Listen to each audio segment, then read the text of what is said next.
Welcome to Cooking Caribbean, the show that gives you a taste of the islands. Today we journey to the beautiful island of Trinidad, known for its carnival, vibrant culture, friendly people and lush tropical rainforests.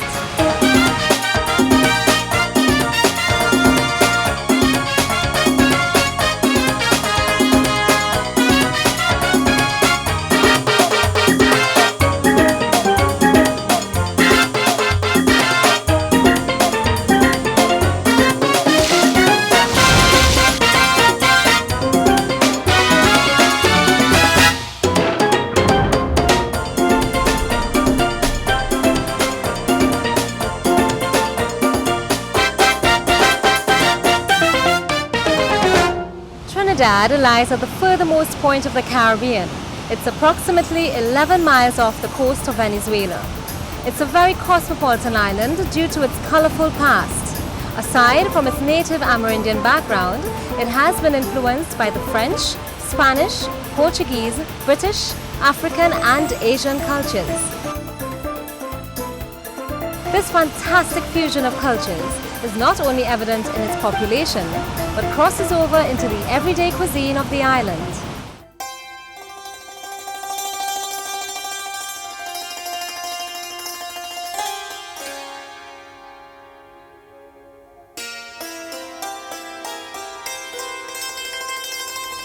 On today's show, we look at the various dishes that will be served at a Hindu wedding.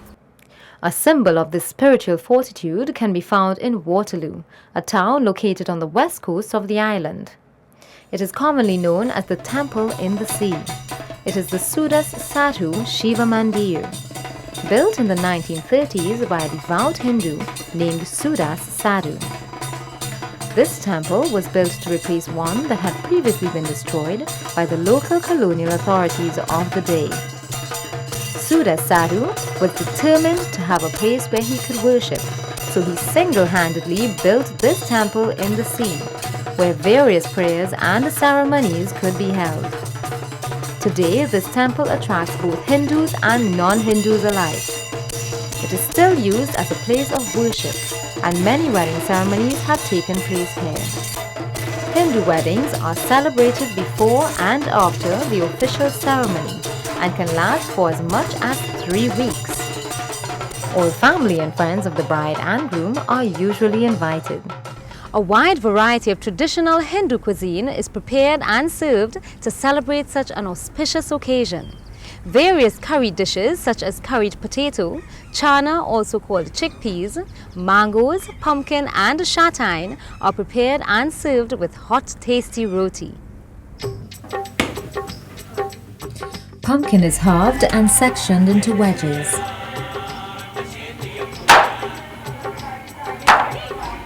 These wedges are cored, peeled and sliced.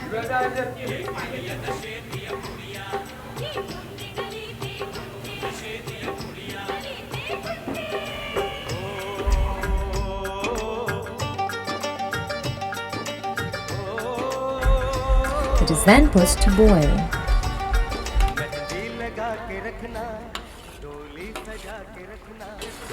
Salt is added.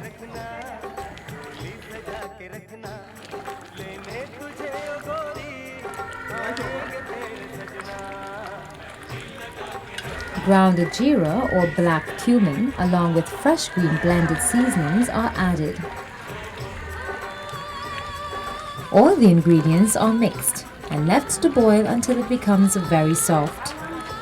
Pulori, a delicious appetizer, is made from flour, baking powder mixed with split peas powder, saffron, salt, minced onions, green seasonings and jeera, also known as black cumin.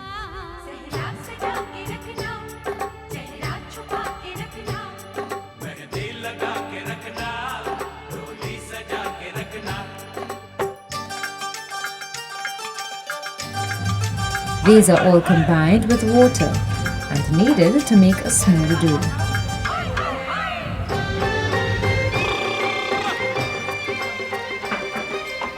The dough, which is slightly firmer than a pancake mix, is deep fried in very small portions. As soon as the mix is submerged in the hot oil, it swells and becomes a delicious golden ball that is spongy in texture. The pumpkin that was previously put to boil has now been cooked to the desired texture. It is very soft and resembles a thick sauce.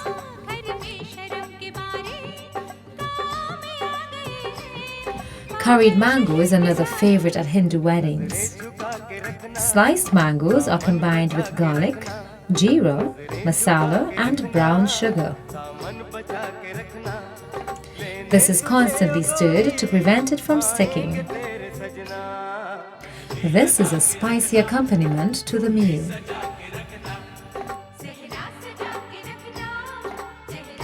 Dal, a very light split pea soup, is also cooked.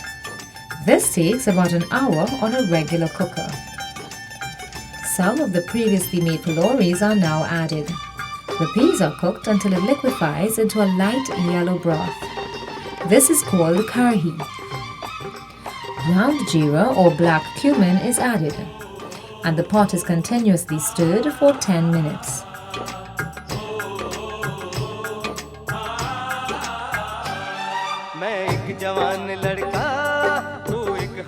The mango has gradually darkened, a sign that it's almost ready. Freshly cut banana leaves are washed. These leaves are substituted for plates in a traditional Hindu wedding.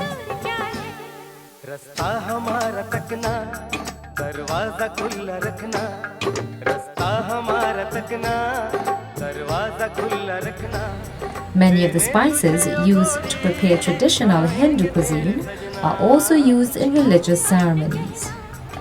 For instance, the grooms as well as the brides are usually covered in saffron a day before the wedding as a sign of purification.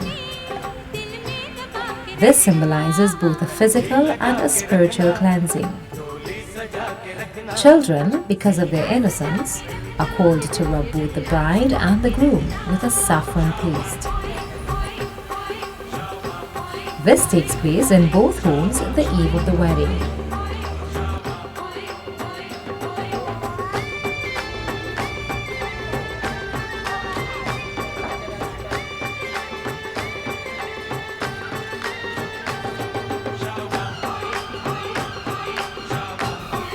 No Hindu wedding is complete without roti. Flour and water are combined. This is kneaded into a smooth dough.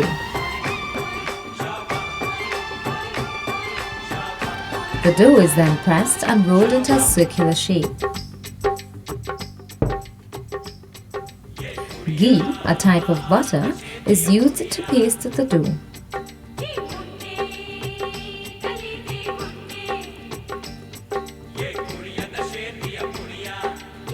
Flour is sprinkled over it, and the dough is cut, rolled and shaped into a neat ball.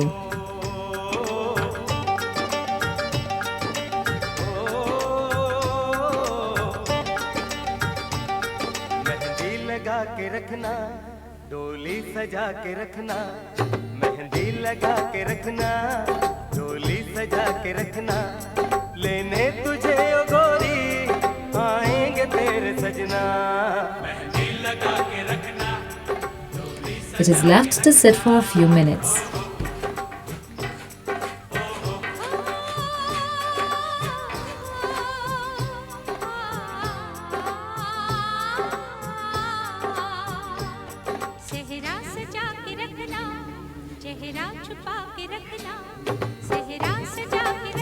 It is rolled out until it becomes very thin and circular in shape. A roti is a type of bread and is very important in Hindu weddings because it ties all the various dishes together and makes them into a complete meal.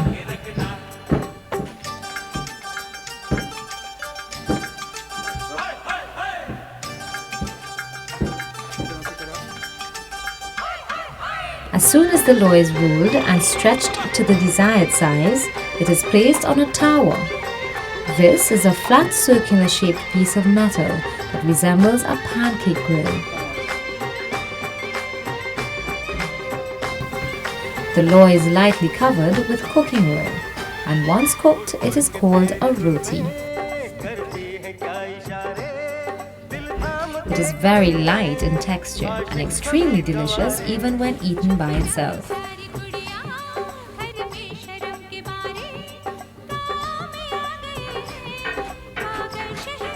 The roti is beaten with a stick called a dabbler.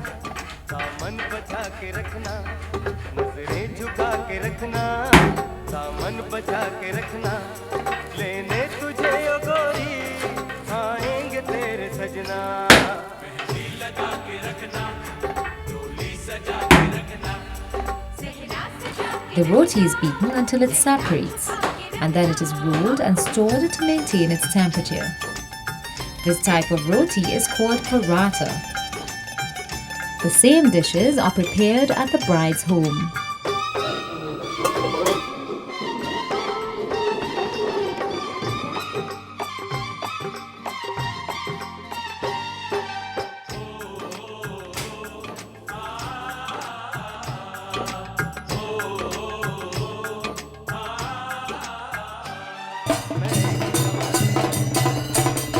Traditional tassa drums signal the arrival of the pundits, or Hindu priests who will conduct the ceremony.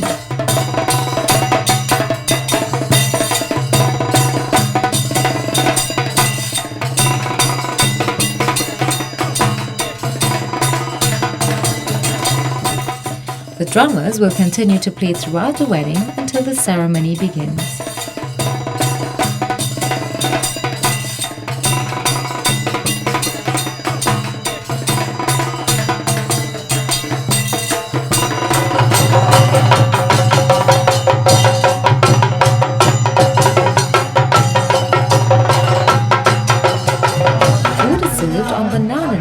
Throughout the wedding.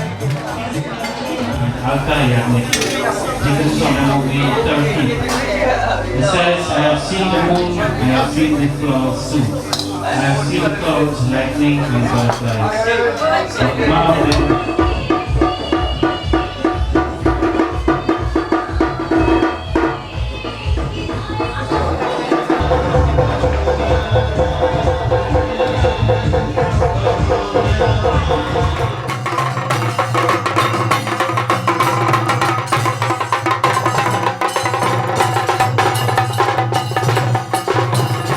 The drummers and their rhythmic drumming signal the groom's arrival.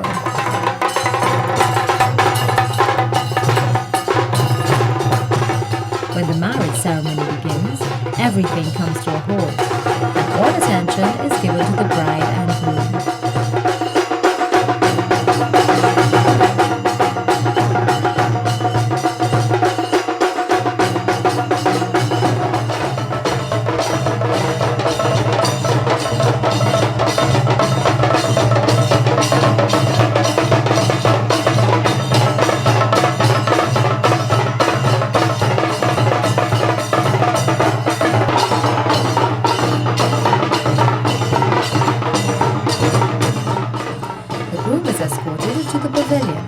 Joined by the bride, and the traditional ceremony begins as many others did centuries gone by.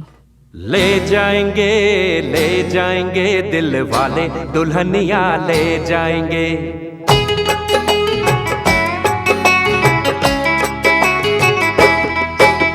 ले जाएंगे दिल वाले दुल्हनिया ले जाएंगे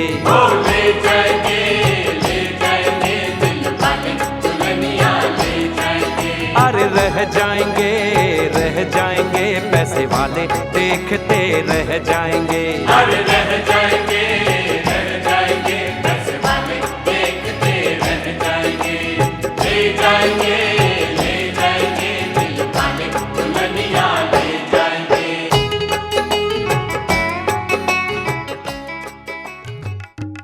We travel to the southern plains of Trinidad to discover the various types of East Indian snacks and the hot and spicy sauces that accompany them. The southern part of the island is predominantly an energy-based industrial sector, with various oil refineries, natural gas reserves, and the world's largest methanol plant, all contributing to the diversity and economic growth of Trinidad and Tobago. However, it was not always like this. Sugarcane plantations were at one time the major source of income on the island. After emancipation in 1839, there was a shortage of labor on these plantations.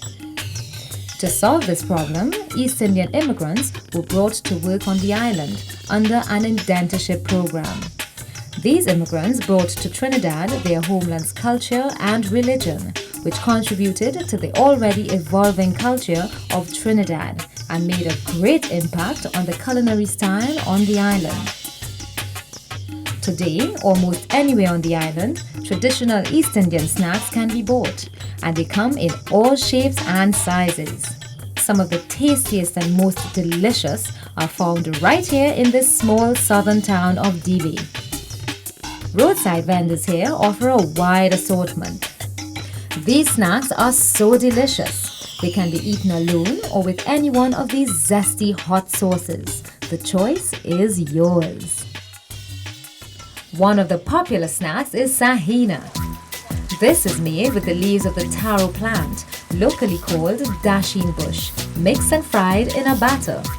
The leaves are carefully washed. For the batter, garlic and cilantro are ground in the traditional way using two large river stones called a seal and lorha.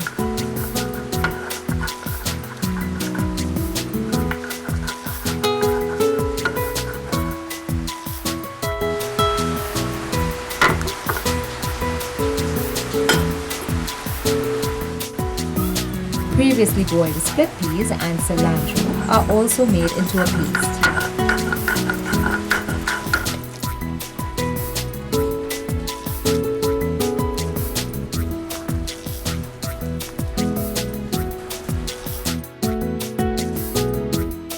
The dasheen bush leaves are bundled together and thinly sliced.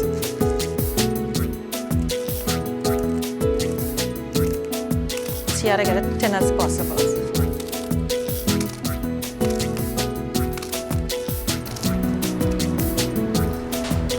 The rest of the ingredients are combined in a bowl. Split peas powder, plain white flour,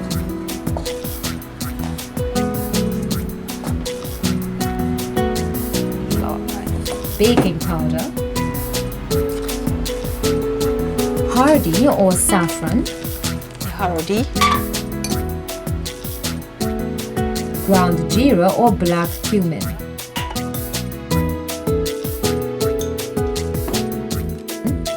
salt, fresh chive and garlic.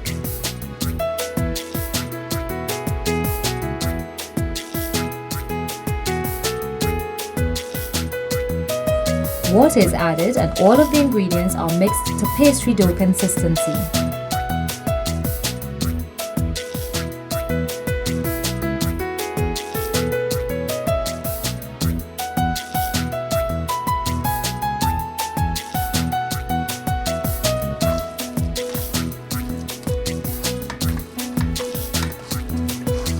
It is left aside for a while. Dough for another snack, kachori, is also prepared with split peas powder. Baking powder, saffron, flour,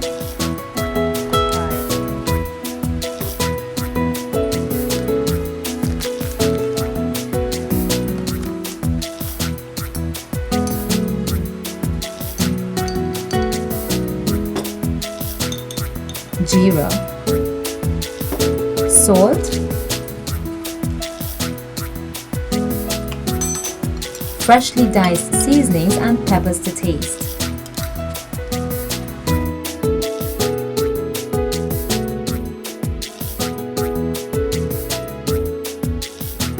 Water is added and the ingredients are mixed until it becomes a thick paste resembling a cake batter.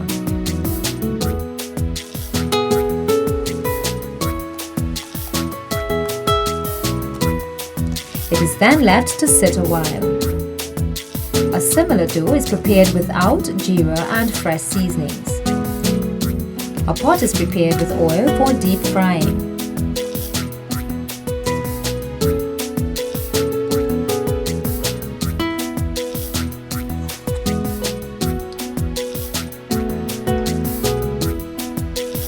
The dough with the taro or dashi bush leaves is divided into small quantities and deep fried.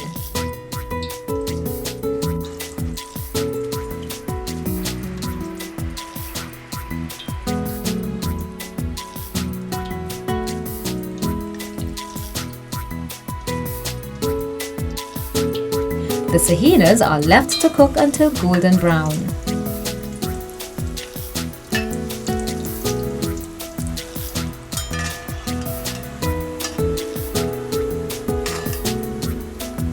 The prepared paste for the kachori is separated into small portions and deep fried.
This is pulori, and this is an absolute favorite and usually eaten with a mango chutney.